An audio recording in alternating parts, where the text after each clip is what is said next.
Uncovering the truth, did Putin really prefer Trump in 2016? Here's a bombshell you won't hear from mainstream media. A top-secret report just revealed that the Obama administration pushed out implausible intelligence linking Vladimir Putin to Donald Trump's 2016 election win, despite having no solid proof. But here's where it gets controversial. The report accuses former CIA Director John Brennan of ignoring warnings from his own agency to rush out a flawed narrative that still haunts U.S. politics today. And this is the part most people miss. The intelligence community's own analysts warned this story was based on internet rumor and unverified claims. Yet, it became the foundation for years of investigations and headlines. Did political motives override factual accuracy? Let's unpack the full story. In 2020, the House Intelligence Committee released a classified report detailing how the Obama-era intelligence community manufactured a Russia-Trump collusion narrative. The report, drafted under then-Chairman Devin Nunes, accuses former President Obama and his team of directing the release of biased intelligence, including the now-discredited Steele dossier. This dossier, funded by Hillary Clinton's campaign and the DNC, contained unverified claims about Trump's ties to Russia.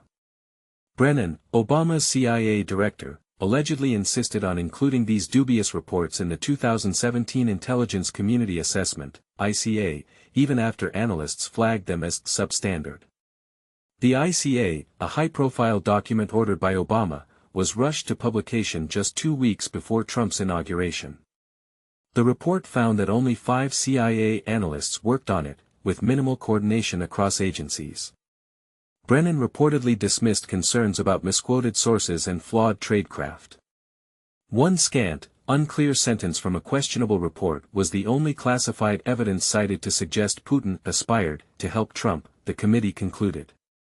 Meanwhile, reliable intelligence showing Russia actually favored Clinton was ignored.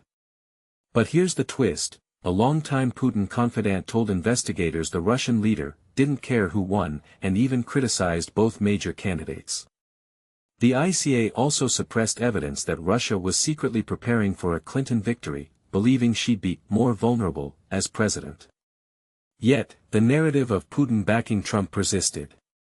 Why? The report suggests political pressure to justify the FBI's Trump-Russia investigation, which began under Obama's watch. Was this a partisan power play? Former officials like James Clapper and Loretta Lynch admitted under oath they had no empirical evidence of collusion. Clapper said he'd never seen direct proof of a Trump-Russia conspiracy, while Lynch claimed she wasn't briefed on it. Even as these gaps were exposed, the administration doubled down.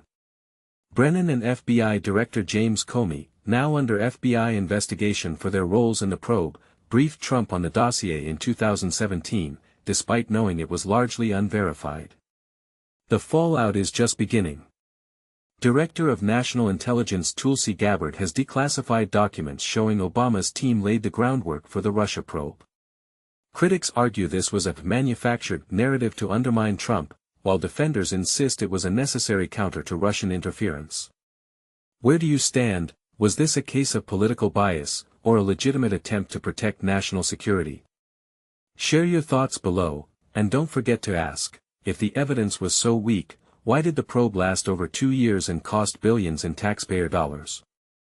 Trump's outrageous accusation, Obama guilty of treason?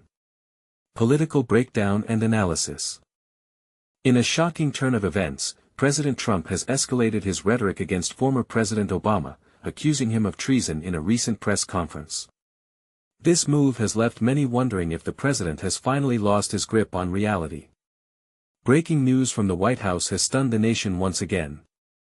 Last week, Director of National Intelligence, Tulsi Gabbard, presented a report alleging a vast conspiracy orchestrated by Barack Obama to sabotage Trump's first term. The report is centered around the claim that Russia interfered with the electoral infrastructure, despite no one ever making such an accusation. Evidence clearly shows that Russian operatives conducted a sophisticated campaign to sway the 2016 election. Gabbard is throwing around terms like treason and sedition, and the president, eager to divert attention from his connection to Jeffrey Epstein, has joined in the chorus of insanity. During a recent Oval Office press briefing, Trump shared his thoughts on the matter. According to CNN, he stated, "Based on what I've read, it was President Obama who started it. Biden was there, along with Comey, Clapper, and Brennan. They were all in the same room." While the president boasts about the beauty of the Oval Office, calling it much more beautiful than during Obama's tenure, he quickly shifts gears to accuse Obama of treason. "It was President Obama, Barack Hussein Obama, who was the leader of the gang," he said.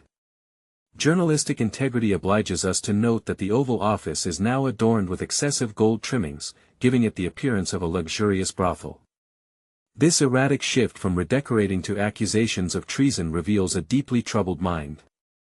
Trump continued, "He's guilty, there's no doubt about it. I often say, let's wait and see, it's there, he's guilty." This was an act of treason, plain and simple. Words fail to describe the absurdity of these claims. Lunacy and bullshit come to mind. They attempted to steal the election and cover it up. They engaged in actions that no one could have imagined, not even in other countries. Even leaders of rough nations haven't seen anything like it. "We have all the documents, and according to Tulsi, thousands more are on the way," Trump claimed. So, it was Obama's idea, but he was influenced by Hillary Clinton, whom Trump refers to as crooked as a $3 bill. Clinton and the Democrats spent $12 million on the Steele dossier, a fabricated report that took 2 years to debunk. However, the press refused to publish it before the election, a decision Trump begrudgingly respects. The Steele report was a complete fabrication, filled with lies and admitted fraud. Clinton paid $12 million to Christopher Steele, a con artist, to create a false report that they hoped to publish before the election. It's tempting to dismiss these claims as the ramblings of a deranged mind, but the Department of Justice under Attorney General Pam Bondi is taking them seriously. Former President Obama responded through a spokesperson, acknowledging the absurdity of the allegations. Patrick Rodenbush, Obama's spokesperson, said, "We usually ignore the nonsense and misinformation emanating from the White House, but these claims are so outrageous that they require a response. These bizarre allegations are ridiculous and a weak attempt at distraction. It's a fine line between maintaining a lofty demeanor and descending into the gutter. One can be above it all and still find oneself submerged in the muck."